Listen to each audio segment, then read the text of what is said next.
Foster, and welcome to my live stream on January 17th, 2021. And tonight we're going to be talking about Chapter 2 of the book, Evolution in Two Worlds. It's a very detailed book about the spiritual body and the physical body and how they're tied together. There's a lot of information. So we'll be going through this. I'll be giving you my opinion. A lot of this gets down really deep, so I may not cover everything. If you're very interested, please read the book yourself. It's Evolution in Two Worlds. You can get it on Amazon, or you can click the picture of Alan Kardec on my blog, nwspiritism.com. It'll take you to the website that sells these books. You can also get, of course, you can get them on Amazon, but you can go and get these books there. And this gives you a lot of information. It's not like a storyline like other Andre Luis books is. This is more of a deep dive into the explanation of the spirit and the physical world. So let's go. This is Chapter 2, the spiritual body. But before I begin, please hit the bell, hit the like button, and hit the subscribe. Please subscribe, plus the bell will tell you when I go live. I try to go live every Sunday and Tuesdays in the afternoon, and I talk about different aspects of Spiritism. Now I'm going to be talking about on Sundays this book, Evolution in Two Worlds. And then on Tuesdays lately, I've been talking about A Wanderer in the Spirit Land. Let's go. So this is going to talk about the spiritual body. This is the portrait of the mental body. This is what they say. In order to define the spiritual body somewhat, it is necessary to remember, first of all, that it is not a reflection of the physical body, because in reality, it is the physical body that reflects the spiritual body, just as the spiritual body reflects the mental body that presides over its own formation. So when they're saying the spiritual body, they're probably really saying the perispirit. And that is what we think we look like, right? This is our ideal of ourselves. So when we're in the spirit world, we will look, our appearance to other spirits will look like our paraspiritual body. Now, also, when we're in the womb, and this I haven't read this yet, so we'll see what they say. Our ideal ourselves, our paraspiritual body will subtly modify, even though there's the genes of the parents within the parameters that it can. We'll try to modify the body to look like your idealized form. I'll carry on. Regarding the constitution and function that characterize the spiritual body in the spirit world after death, the spiritual body is the physical vehicle par excellence, whose electromagnetic structure is somewhat modified as far as the reproductive and nutritive processes are concerned, but compatible with the acquisitions of the mind that manages it. So, in other words, things are compatible. There are modifications, right? The reproductive nutritive process is what they're saying is when you're in this ethereal, this paraspiritual body, you don't need as much food. You don't, if you eat less, you don't need to expel your waste. You cannot, you do not ever have children in this, in the spirit world. So when they say there's no semen, there's no eggs, there's an impossibility of ever being pregnant in the spirit world. I'll carry on. All the changes it displays after the cradle to grave period are based on the spiritual conduct of the individual who leaves the earthly carcass behind to continue the evolutionary journey of learning experiences. Thus, it is clear that the spiritual body is the living sanctuary in which the immortal consciousness continues to manifest itself beyond the grave.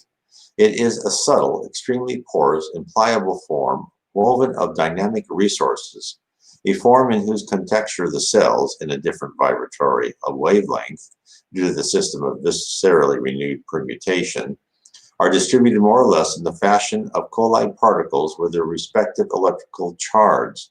It behaves in the spirit world according to the specific condition, displaying morphological states according to the mental field to which it is attuned. So this is kind of the language that gets very deep in here. So I'll try to kind of bring it up a level. In essence, it responds to your mental condition. If you are in the lower zone or the dark abyss and you are inside, you're not a very nice person, your paraspirit will reflect that. That's why you'll see stories in Andre Luis when he goes down, in other spiritist books, when he goes down in these levels, these people are not too good looking, and their clothes are shabby, and the cities are shabby, decaying. And therefore, it is attuned. It is attuned to your mind. But it's also, when you're in the physical form, it remembers everything. All the data that you get in the physical form is supplied through that paraspirit to your spirit centers, right, to your spirit body. So everything, you remember everything on your life. Nothing's forgotten. Everything is stored away. Now we'll go into the vital center. So let me bring this up.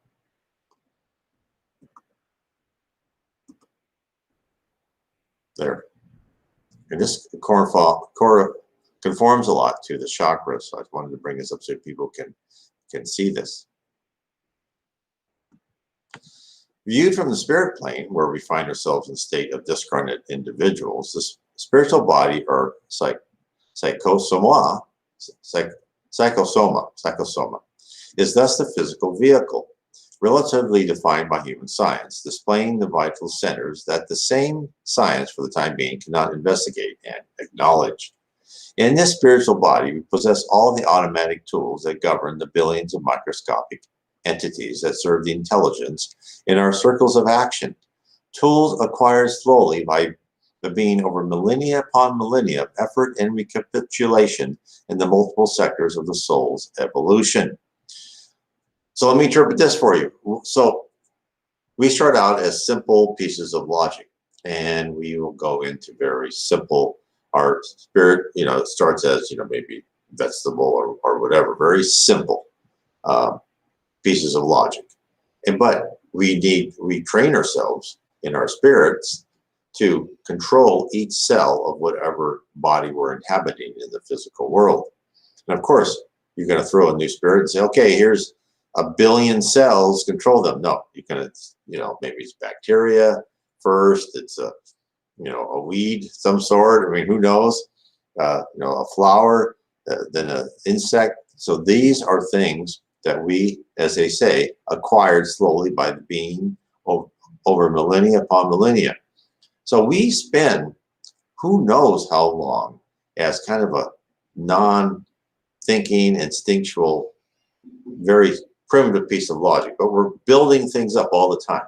We're building up through all the trials, through all the different experiences we have. We're slowly making our own unique identity.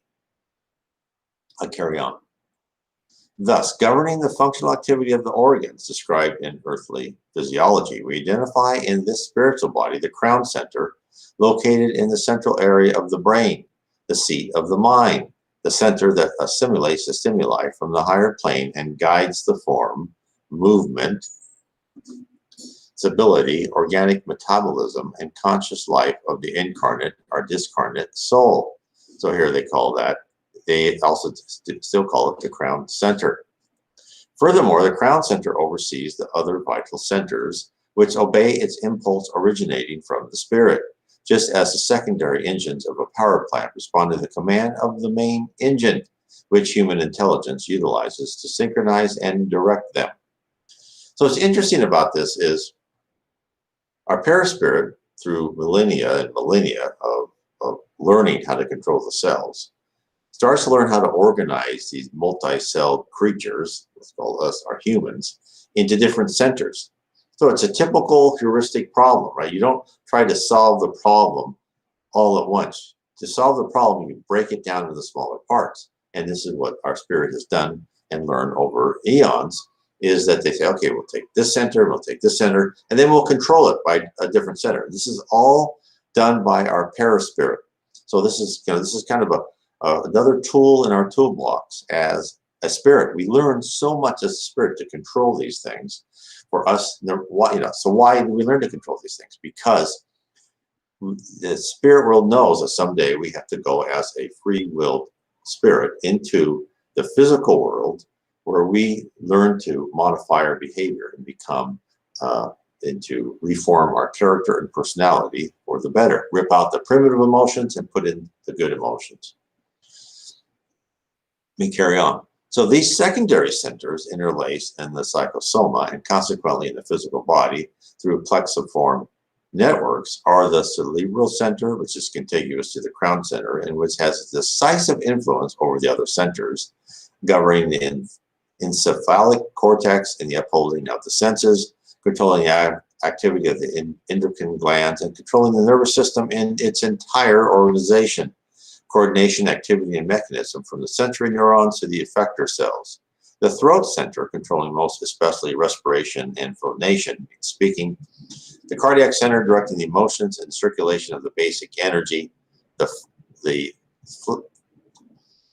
phlenic center, controlling all activities of the hematopoietic system. I'm probably not pronouncing some of these words correctly. Its variations in blood volume. The gastric center, which is the stomach center. So, of course, and you can see here on what I've shown you, it follows pretty closely. And they call that probably this the splenic center right there. Yes, the gastric center. So, and then that's what represents the concentrated fluids that enter our bodies. And the reproductive center, guiding the shaping of new human bodies or providing creative stimuli for work, association, and accomplishments between souls. Then they go more into detail, which is the crown center. Now, the point, this is where they emphasize, the point of interaction between the determining forces of the spirit and the organized psychosomatic forces is located particularly in the crown center. Thus, from it runs the current of vitalizing energy comprised of spiritual stimuli that diffuse the mental matter that encases it, transmitting the living reflections of our sentiments, ideas, and actions to the other centers of the soul, just as these other independent centers imprint similar reflections on the organs and other aspects of our individual constitution, molding us in the pleasant or unpleasant effects of our influences and conduct. The mind prepares the creations that flow from its will by utilizing the elements that surround it, and the crown center automatically embarks on the task of establishing the nature of these creations' responsibility, marking in the individual the happy or unhappy consequences of his or her conscious undertakings on the pathways of destiny. So, what is he saying? The crown center is tied into, and it's probably where we receive our conscience. It's probably where that divine law library, conscience probably and instincts reside there. And it's probably where we can get our law library so we know between right and wrong. And when we make the wrong choice, then it provides stress to our system. That's why, like my book, How to Live Inner Peace Through Spiritism, my main advice is, listen to your conscience, because when you do the right thing, when you start learning to filter everything through that conscience, your body will become less stressed and healthier. And there's been studies saying that the more stress you have, the less healthy you are, because you become in disharmony. And that crown center is so important, to listen to your conscience and to try to do what is right, even though sometimes it may be, financially negative for you. It's worth it. You're not here on earth forever. You are in the spirit world. You're an immortal spirit. You're here on earth for a short time, 80 years, maybe less. So your physical material accumulations isn't that important in life, right? You have to make a living, but it's not as important as going through the trials and tribulations with a clear conscience, and then you'll feel much happier. And they're telling you right here is that when you have happy or unhappy consequences, it does affect all your other centers. Now, this is the mental structure of cells. This shows you how deep this goes into. It is important to note that in the spirit realm, we discarnates are presently studying the mental structure of cells so as to begin a deeper study intended for a broader knowledge of the fluids that constitute our field of manifestation. All of them of a mental origin and intertwined in the essence of the primary matter are corpuscular breath of God, of which the foundation of the infinite universe is composed. So they're not going to tell us everything because they're still learning right now. Of course, God and other other higher levels probably of heaven, or other heavens around higher levels of planets, understand this perfectly.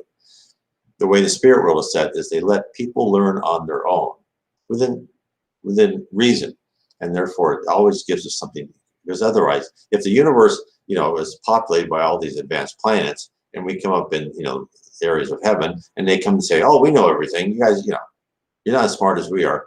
That would be no fun, right? You want to learn these things on your own. So a lot of things around the levels of heaven and earth, we learn on our own. And then also, you never know. This is why the spirit world is so smart. We could come up with something new.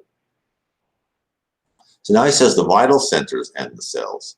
The vital centers are the fulcrums of energies, which is the chakras. Under the automatic guidance of the soul, they imprint the ultimate specialization on the cells, through which human beings possess in their physical bodies, as well in their spiritual bodies in equivalent measure, cells that produce calcium phosphate and carbonate for the formation of bones, those that line the intestines, those that perform complex chemical functions in the liver, and those that act as filters for the blood in the kidneys, and other cells involved in the production of substances crucial to the preservation and production of life in the glands, tissues, and organs that comprise our living cosmos of manifestation. So, our perispirit is involved in everything. It's not like that we have a soul, and then when we die, our soul, it's like this little tiny spot, let's say, within our brain, and then our soul just goes away, right? Now, it doesn't work that way.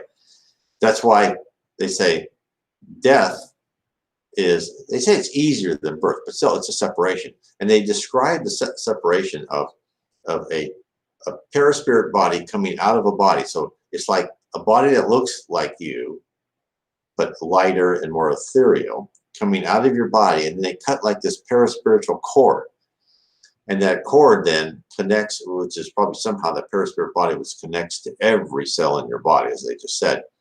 They cut that, and then that's when your body really starts to rot, right? That's when you start to decay. These cells, I'll start again, obeying the orders of the spirit, differentiating and adapting themselves to the conditions created by the spirit, originate in the primitive common element from which we have all risen in a laborious process over the course of the millennia, the tepid bosom of the ocean, where protoplasmic formations enabled our first manifestations. So again, he's telling us that. We started out as simple amoeba, right? Algae, who knows what we were.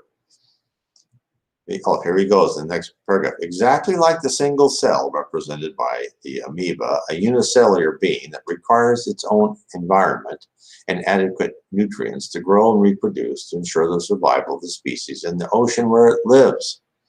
The billions of cells that serve as our vehicle of expression, now differentiated in almost their entirety to perform exclusive functions, also require special substances, water, oxygen, and channels of excretion in order to multiply for the specific work our spirit has outlined for them. Their essential environment, however, is found in the aqueous structure of our physio-psychosomatic makeup, expressed in the extracellular fluids formed by the intestinal fluid and the plasma. So, of course, this is all the water and the blood, right? Gets to these cells, so they're all bathed in what they're saying is kind of like their original single-cell environment in the ocean. Right? We're all composed of that. And this is where we get into, we can get into a discussion. People can, think as, there's, all these things were created by, the Darwin's theory of evolution. They're just through adaptation and mutation over eons and eons. Well, adaptation is part of it. Natural selection is part of it. But what we're really being told is a lot of this is the work of our paraspiritual bodies on our own cells, and then teams of spirits and the ranges of heaven above earth, and just like other planets too, will make subtle DNA changes to provide and to hurry on these mutations and maybe direct them completely differently. And in fact, they talk about they'll have teams of spirits. One will be an oak tree, another will be a parasite that affects an oak tree. And they're talk about in the books of Xavier and Waldo, they said, no, now you can't make like a parasite that will just kill the oak tree, like dead immediately. There's got to be a battle, and we'll see, and it could be over eons where the oak tree starts secreting something that fights the parasite. So the one team can't create something that will just kill something else. It has to be a competition. So again, this is like an adaptive. So it's kind of like the theory of evolution, but the theory of evolution with teams on the other side of the veil, saying what can outrun the other, right? And they said that, and that's why also is that you can't have species, very limited, right? You can't have a tiger and a dog, reproduce somehow. That's they say no, can't do that. It will upset things. We need to have different teams in charge of different species of animals, and that's why they can't reproduce, interspecial reproduction. Okay. Now, exteriorization of the vital centers. If we consider the spiritual body or psychosoma as an electromagnetic vehicle, analogous to the ordinary physical body, we can easily see that, as happens in the externalization of the susceptibilities to suggestions in incarnates produced by ordinary hypnotists, these vital centers are also exteriorized when the individual is incarnate. This phenomenon enables discarnate doctors and nurses to help incarnates with their physical illnesses during ordinary sleep on every corner of the earth. Okay, so what is he saying? He's saying that our paraspirit is like covers our body like an invisible diving suit. So spirits with specialization in helping incarnates, right, can go through and help them even when they're sleeping, or let's say they go to a spirit center and they get passes, or a healing medium where that person can, with a spirit standing behind them, take the vital fluids of the medium and customize them to the patient. And therefore they say, okay, these vital centers are exteriorized. It means that they can be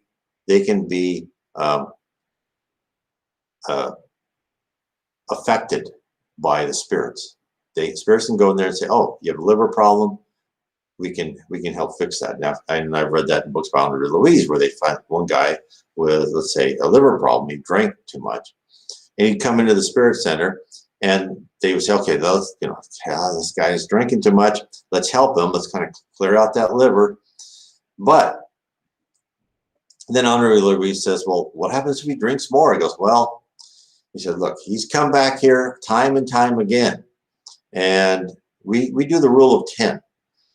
We will help them 10 times, but if he still goes out and keeps drinking or doing something harmful to his body, even though we help repair it, next time he comes in, he doesn't get help. He just have to learn that lesson and go through the next life. So be careful. Don't keep grinding down your body. It may be helped when you're sleeping, or you go to a spirit center, or a healing medium, but don't think that, oh, I can do this many times as I want, I'll get fixed. No, you are given a set number, because I'm not going to let you do the dumb thing over and over and over again. Just like with a kid, right? You can forgive them and you're training them, but eventually you're going to let them learn the consequences of their mistake. So, inducing, and they said, during ordinary sleep on every corner of the earth, inducing renewals and transformation in the behavior of their cells through interventions in the spiritual body, according to the law of merit.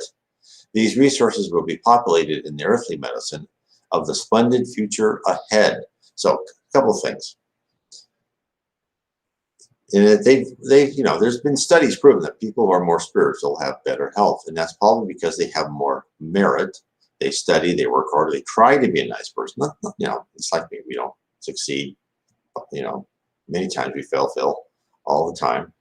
But you're trying, and through your merit, you're going to get help by the spirit world.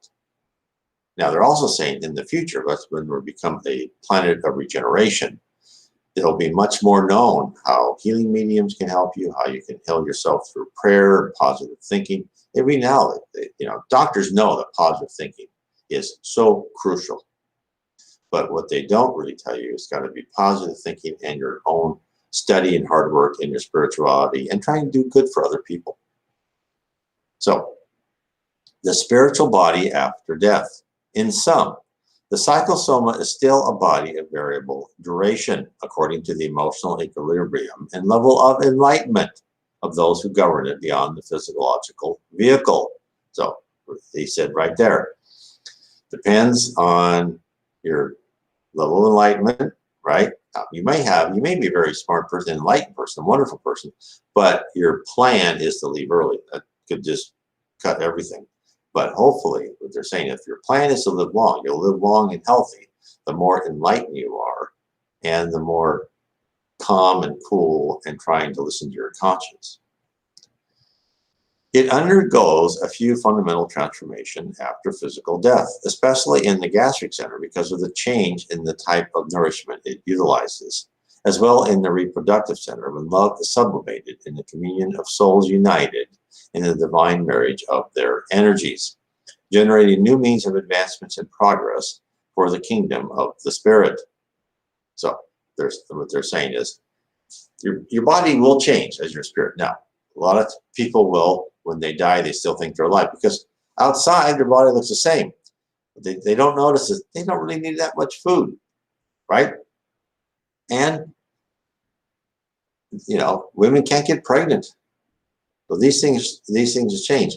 Now, love is so much more intense in the periods of heaven. You don't need that act, right? That act of love. You can just have love, and that should satisfy you. It's what I've told people, like, they say, well, I'm going to miss that. I'm going to miss eating too. And I said, well, it's going to lower down in your priorities. There's going to be so many more things that are more exciting and more fulfilling that you won't worry about that. So this spiritual body evolves and refines itself through the experience of action and reaction on the earthly plane in its bordering spirit realms. It is susceptible to undergoing multiple alterations due to the adynamia resulting from our mental descent into remorse, or the hyperdynamia is imposed by the delirium of the imagination, both of which are responsible for the countless dysfunctions of the soul, originating from the state of hypotension and hypertension in the circulatory activity of the forces that maintain the subtle organism. It can also dissipate in the sphere next to the physical sphere and then recompile itself in the physical realm through reincarnation, according to the pre-existing mental mold. So, what's he saying?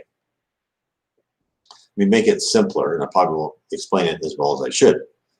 Your mental state of what you think you are, or what you think you're addicted to, or you think you need, will carry over into the spirit world and affect your paraspiritual body, your idealized form of yourself. And in this, and he says, imposed by the delirium of the imagination. So this is countless dysfunction of the soul. He says this will affect your paraspirit and your spirit. There's stories of like ovioids, right? That exist in the spirit world, where they were human kind of spirits at one time, but now they don't even really have a paraspirit body, and they just like replay the same dramatic or whatever type of memory loop they had, and it's very sad. So these things can, your mental processes can really affect what you look like and act like, not only in the spirit world, but when you are reborn, they will affect you. And that's why you'll have people like suicides who kill themselves in very violent manners, who will be reborn in very weak and frail bodies and somewhat, like special.